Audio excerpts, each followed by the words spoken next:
Ina ni Mr. David Licauco, abay ganito sinapalpal ang ilan sa mga bashers patungkol sa pagbisita nito sa Australia at David Licauco naglabas na ng ilan sa mga kaganapan at naganap sa Siargao. But before that, if you haven't subscribed yet to my YouTube channel, please don't forget to like, share, and subscribe at hit mo na rin ang notification bell for more showbiz updates. Bago tayo, of course, magpatuloy sa ating updates for today's video, nais kong pasalamatan kayo for always watching and trusting this channel. Thank you so much sa inyong palagiang panonood at pagsubaybay sa mga updates po natin. Maraming salamat po. At ngayong araw, eto na, pag-usapan natin dahil si Mr. David Licauco po ngayon ay grabe po yung kanyang pag-iensayo, no, para po sa darating na league kung saan siya po ay kabilang dito. So kung makikita po ninyo sa mga libreng oras ni David ay pinupost niya po yan sa kanyang IG account. At kabilang na dito ay nagpost din si Mr. David Licauco ng kanyang hiatus kung saan ito po yung mga naganap sa Siargao at makikita po natin ang ilan sa mga photos and mga ginawa niya dito po sa kanyang bakasyon. Ano, makikita dito yung mga kaibigan niya, yung mga kinain niya, yung mga naganap sa kanya, pero wala tayong makitang any girl na makapagsasabing nandyan nga yung kanyang girlfriend, no? Talagang wala siya or wala siyang guts or wala po siyang maipakita or hindi niya po inilalabas kasi wala naman po siyang ilalabas, diba? Wala pa naman talagang confirmation patungkol kay girl kung sino ba talaga, or let's give them the benefit of the doubt na nandyan nga si Miss Alexandra Manalang. Pero ang tanong, jowa ba talaga ni David Licauco yun? Yun ang tanong kasi hindi ko lang talaga maintindihan at maunawaan kung saan galing ang mga bali-balita na yan, pero yun po yung nag-i-spark ngayon, ano. But anyways, na mukha naman pong na-enjoy ni Mr. David Licauco yung kanyang bakasyon dito. At karaniwan sa mga post ni Mr. David Licauco is kasama niya yung kanyang mga kaibigan at ilang mga view na kinuhanan niya dito sa Siargao.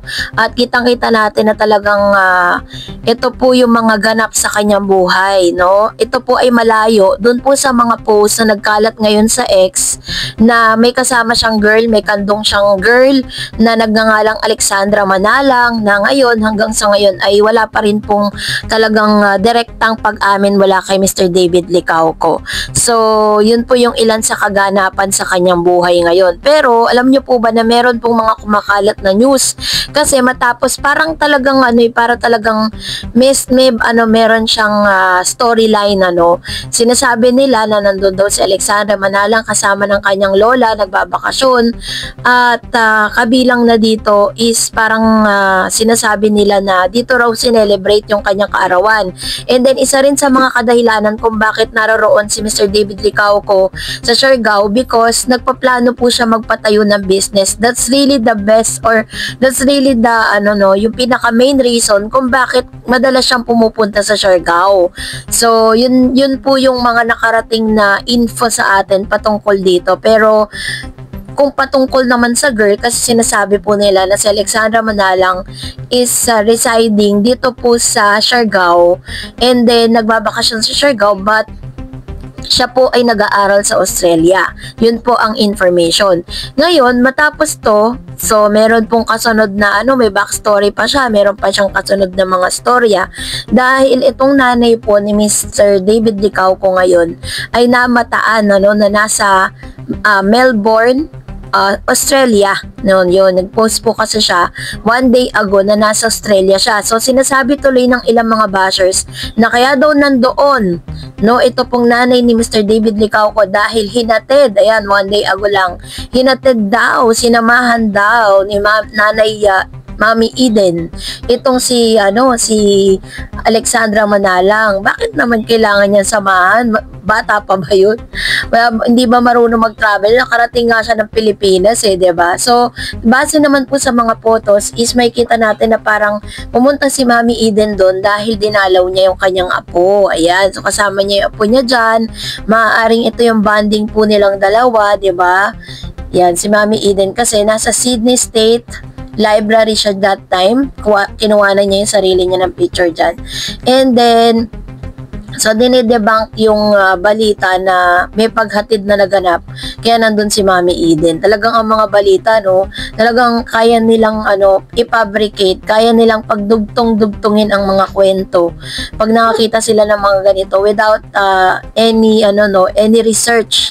Tapos magko-conclude na lang ng ganun-ganun na lang. Kaya naman talagang hindi tayo pwedeng maging gullible sa paniniwala sa mga fake news.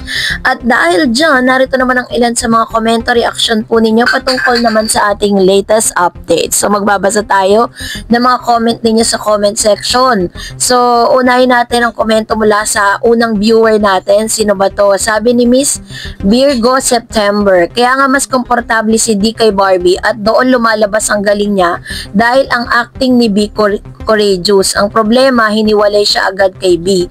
Ibalik ang tambalan ni D and B, please, para mahasa pa siya.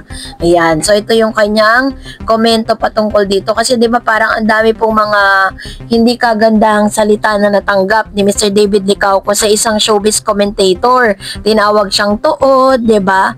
Tapos, kung ano-ano pa. Sabi ni Miss Regina Amigo, sobra naman yung word na bano.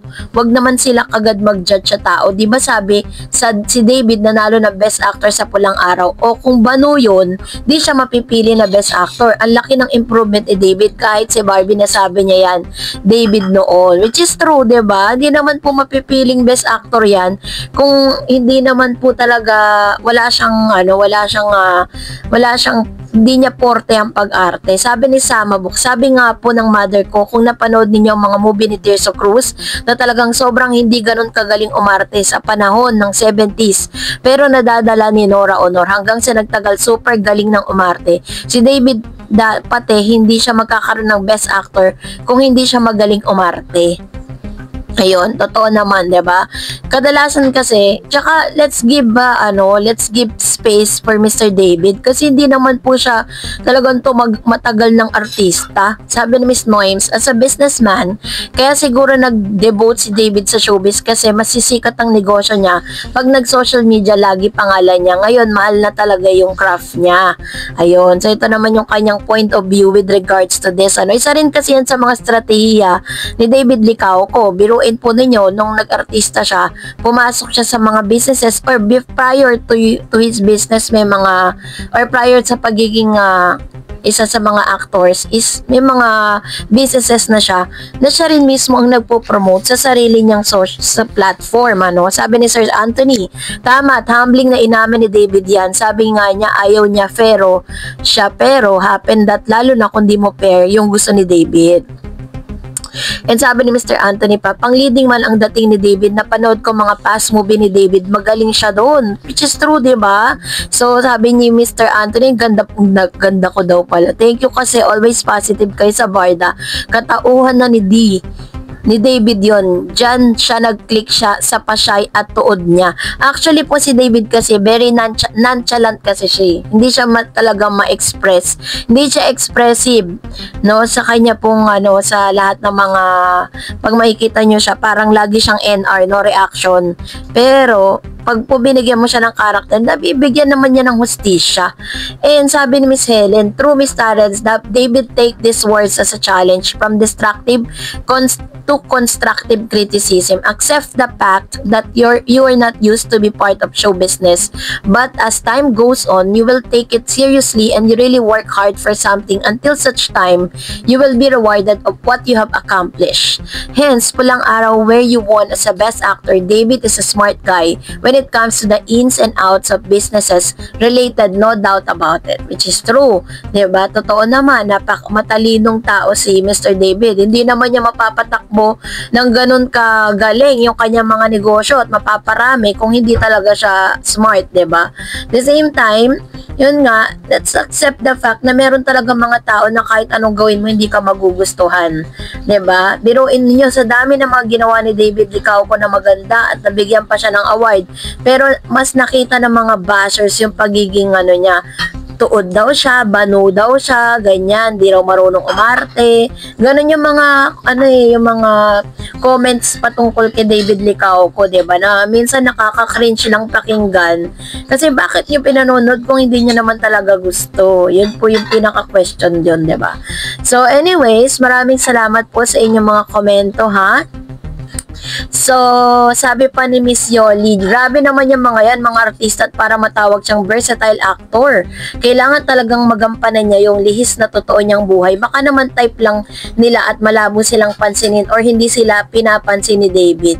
Pwede din, 'di ba? Parang strategy nila. Kasi minsan sa social media kailangan gumawa ka ng drastic move para mapansin. Kaya sabi ni Miss Tess, para sa akin, yun nga ang dapat ibigay sa kanya kasi iba yung ginagawa niya sa araw-araw para malaman kung kaya niya o hindi.